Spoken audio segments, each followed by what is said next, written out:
Assalamualaikum warahmatullahi wabarakatuh. Alhamdulillahilladzi arsala rasulahu bil huda wa dinil haqqi liyuzhirahu 'ala dini kullih wa kafa billahi syahida. Asyhadu an la ilaha illallah wahdahu la syarikalah wa asyhadu anna Muhammadan abduhu wa rasuluh man la nabiyya ba'da. Allahumma sholli ala sayyidina Muhammad wa ala alihi wa ashabihi wa mawala. Amma ba'd. Pencinta hati yang dimuliakan Allah, kali ini saya akan sampaikan pengabaran, penjelasan, ikhtiar memahami tentang puasa dan takwa. Di ayat yang mewajibkan takwa itu adalah A'udzubillahi minasyaitonirrajim. Bismillahirrahmanirrahim. Ya ayyuhalladzina amanu kutiba alaikumusiyam kama kutiba alal ladzina min qablikum la'allakum tattaqun. Ayat ini menjelaskan bahwa ada hubungan puasa siam dengan takwa. Hanya saja saya ingin sharing bahwa di ayat ini takwa itu bukan sebagai tujuan. Jadi takwa ini di ayat ini sebagai instrumen atau syarat. Artinya dalam rangka kita dapat disebut orang yang shaim, kita harus bertakwa. Karena shaim itu atau siam itu adalah kita ini menahan diri untuk tidak bertindak dan berkata dengan hawa nafsu. Disebut mukmin mempuasakan hawa nafsu. Sedangkan kita tidak berdaya untuk menahan hawa nafsu kalau tidak dengan pertolongan Allah. Ya, seperti yang di surah Al-Anfal 24 itu. Ketahuilah bahwa hanya Allah yang bisa memisah hati dari penyakitnya. Jadi penyakit hati berupa hawa nafsu itu harus dipisahkan, dan setiap kita tidak bisa memisahkannya kalau tidak dengan intervensi Allah. Nah, tidak seorang dosen bisa menyembuhkan hati mahasiswanya dari penyakit. Tidak seorang kiai bisa menyembuhkan santrinya dari penyakit hatinya. Demikian seterusnya. Karena Allah sudah mengklaim hanya Allah. Artinya kita butuh pertolongan Allah. Ya. Untuk mendapat pertolongan Allah tentu kita harus hadir di hadapan Allah. Nah, takwa itu ternyata, ayat ini ternyata la'allakum tattaqun. Itu fi'il mudhari'. Ya. Kalau kita artikan mentah adalah mudah-mudahan kalian dapat melakukan takwa. Apa itu takwa? Menurut surah Al-Hajj ayat 32-33, bahwa takwa itu adalah kehadiran diri kita di Baitul Atiq. Nah, kehadiran kita di Baitul Atiq, tempat itu ditetapkan Allah. Seulangi, tempat itu ditetapkan Allah untuk dihadiri dalam rangka kita bertakwa. Maka takwa itu dapat disebut sebagai at-taqwa huwa hudurul qalbi fil makanil ladzi qad qarrarallahu li'ibadihi aw liman yahtaju ila najahi ibadah. Jadi takwa itu adalah kehadiran hati di tempat yang ditetapkan oleh Allah bagi orang yang ingin berhasil dalam ibadahnya. Jadi liman yahtaju ila najahi ibadatihi fa'alaihi ayyahdura qalbuhu fil baitil atiq. Barang siapa yang ingin ibadahnya berhasil, maka dia hendaknya hadir hatinya di Baitul Atiq. Baitul Atiq itu adalah salah satu nama pembinaan dari Baitullah. Jadi, saya ulangi, kalau kita ingin berhasil dalam menahan diri untuk tidak bertindak dan berkata dengan hawa nafsu, itu artinya kita ingin berhasil dalam puasa ini, maka kita harus berikhtiar menghadirkan hati di hadapan Allah. Allah telah tetapkan tempatnya di Baitul Atiq, itulah disebut dengan halwan hati. Halwan hati itu bahasa lainnya adalah kiblat. Nah, jadi kita harus berusaha namanya beristiqbalul kiblat.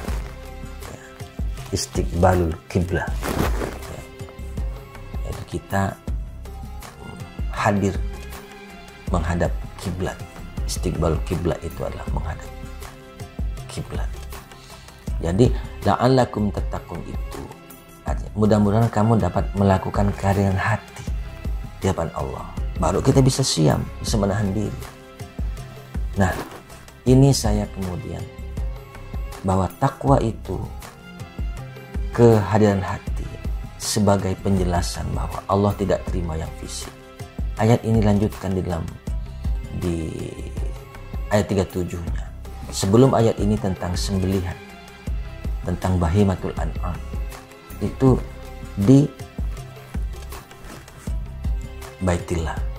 Hari-hari kita tidak melihat orang menyembelih kurban di pelataran Ka'bah, tidak ada di tempat lain.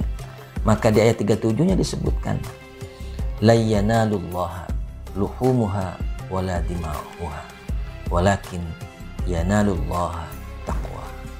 Yang sampai kepada Allah itu bukan daging dan darah dari hewan sembelihan itu, tapi adalah takwa. Maka sesungguhnya di kiblat itu kita tempat menyembelih, ya, sifat kehayawanan kita. Karena manusia itu disebut dengan hayawanun natik, hewan yang pandai berbicara.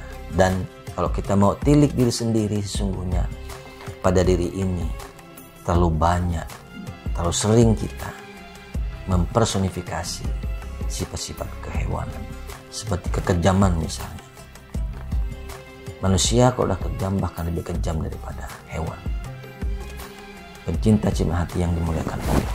Maka sungguhnya tujuan hati itu adalah supaya kita, tujuan puasa itu adalah supaya tercipta muttaqin. Siapa muttaqin itu? Jadi muttaqin itu sudah disebut dengan isim fa'il, siwah mubalawah, ismil fa'il. Artinya orang yang benar-benar melakukan kehadiran hati, itulah muttaqin. Jadi tujuannya adalah membentuk supaya mukmin ini menjadi muttaqin, yaitu menjadi orang-orang yang benar-benar memperilaku takwa. Artinya benar-benar daiman, selalu hadir, selalu hatinya di hadapan Allah. Jadi benar menjadi pelaku. Dari segi sifat, jika kita telah menjadi orang-orang yang selalu hadir atau daiman, ya, di hadapan Allah itu secara sifat, maka orang muttaqin itu adalah dicirikan itu orang yang telah bebas dari kekikiran. Wasari'u ila maghfiratin min rabbikum wa jannatin arduhas samawati wal ardu uiddat lil muttaqin. Bersegeralah kepada ampunan Allah yang luasnya seluas langit dan bumi, yang dijanjikan kepada orang-orang muttaqin. Alladzina yunfiquna fis sarra'i wad dharra wal kadhiminal ghaidha wal 'afina 'anil nas. Allahu yuhibbul muhsinin. Jadi orang yang telah memperilaku takwa itu adalah satu, dia terbebas dari sifat kikir. Sifat kikir ini adalah sifat yang paling diimani oleh setan, ya, yaitu orang yang dapat menafkahkan hartanya baik dalam keadaan lapang maupun sempit. Ya, dalam keadaan sempit maupun lapang, maksudnya baik dalam keadaan punya, dalam keadaan tidak punya maupun dalam keadaan punya, dalam keadaan dia miskin atau kaya. Nah, kalau kaya tidak heran kalau memberi. Yang plus itu adalah saat tidak punya pun kita mampu berbagi walaupun tidak banyak. Lalu wal kadhiminal ghaidh, Orang yang selalu hadir hatinya kepada Allah itu dia dapat menahan amarah. Wal afina anin nas.